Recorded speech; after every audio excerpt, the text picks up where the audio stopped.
Agora, Jéssica Cruz, que atitude digna, né, menina?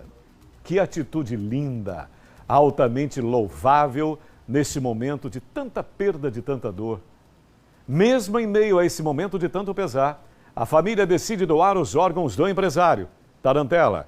E a Jéssica Cruz tem mais detalhes desse lindo gesto de solidariedade. Agora, bem-vinda, boa tarde para você, Jéssica. Oi, Sérgio, agora boa tarde. Pois é, eu estou aqui no Hospital de Urgências de Sergipe, o local onde o João Tarantella ficou internado há alguns dias, onde todo mundo tinha esperança da recuperação dele, apesar de ter sido um acidente muito grave. No sábado a gente teve a informação da morte cerebral e em seguida a doação desses órgãos, o sim da família. E isso foi fundamental, A gente vai conversar aqui agora com o Walter Pinheiro, que é superintendente do USE. Ele vai explicar para a gente sobre todo esse processo de doação. Walter, boa tarde. Eu queria que você explicasse para o pessoal sobre esse protocolo. Ele é um protocolo padrão de captação de órgãos de pessoas que são possíveis doadores, não é isso? Boa tarde, Jéssica. Boa tarde, Sérgio. Boa tarde a todos.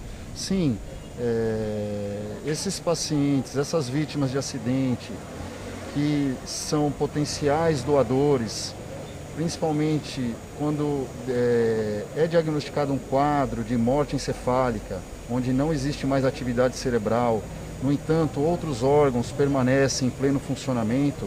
Esse é o primeiro passo, é a primeira condição para que seja identificado um doador em potencial.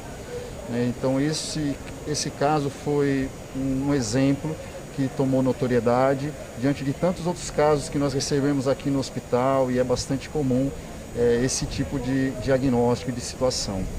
Quando este é o protocolo, inicia-se ali, um protocolo para o diagnóstico de morte cerebral. É uma situação que exige um cuidado muito especial. Você dá a certeza, principalmente para os familiares e para todos, que essa pessoa ela não tem mais possibilidade de sobrevida. Apesar de estar com os seus órgãos, alguns deles funcionantes, como coração, rins, pulmões, não existe mais a chance de sobrevida por causa dessa morte cerebral, o diagnóstico de morte encefálica. Então são realizados testes clínicos, provas de imagem para comprovar. E diante dessa comprovação, faz a conversa com a família, chama-se os familiares, os responsáveis, e dando esse diagnóstico, procura saber da vontade dos familiares ou a vontade dessa pessoa em vida de ser um doador. E é importante esse espaço até para que a gente converse de forma mais aberta isso com as pessoas mais próximas, para dizer da nossa vontade de ser um potencial doador, porque é um momento que é muito triste, é um momento muito difícil, das pessoas que estão acompanhando o seu ente querido nessa situação, podendo se transformar em esperança para outras pessoas que estão aguardando ansiosamente numa fila. Após esse sinal positivo dos responsáveis e da família, abre-se uma série de pré-requisitos, como alguns exames, visto o exame de Covid, exame do influenza, provas de outras possíveis infecções virais, para avaliar a possibilidade dele ser doador e o que o receptor encontre nesses órgãos a condição mais favorável.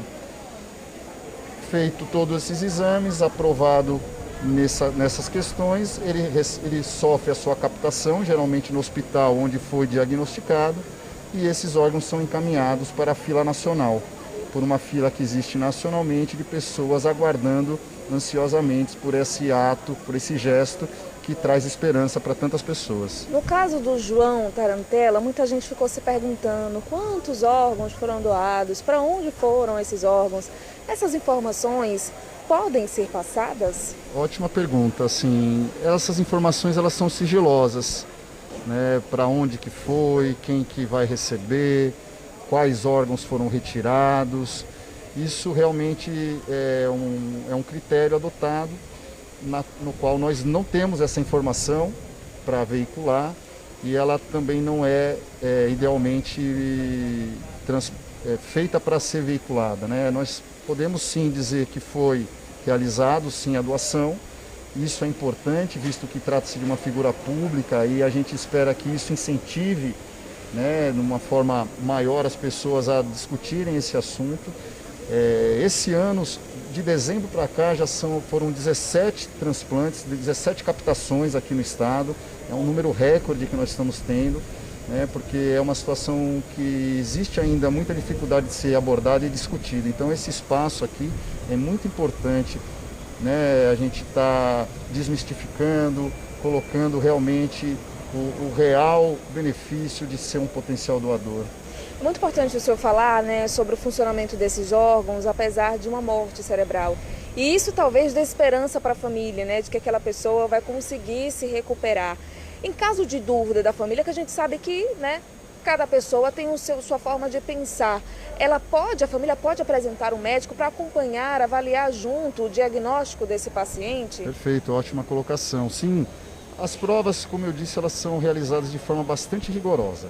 Tá? Todos os testes clínicos e exames de imagem, eles são executados exatamente para que não tenha-se dúvida. Mas é sim possível, a desejo do familiar, a pedido da família, um médico de sua confiança para estar acompanhando e fazer parte de todo esse processo de conversa, de abordagem dessa situação que muitas vezes, a maioria das vezes é bastante difícil, viu, Jéssica? Bastante difícil, mas que a ideia é exatamente mostrar que diante de todo aquele sofrimento, de toda aquela situação, é possível sim encontrar uma esperança e se sentir fazendo parte de todo esse contexto, de toda essa energia positiva que é de estar doando, né, e ser agraciado por isso.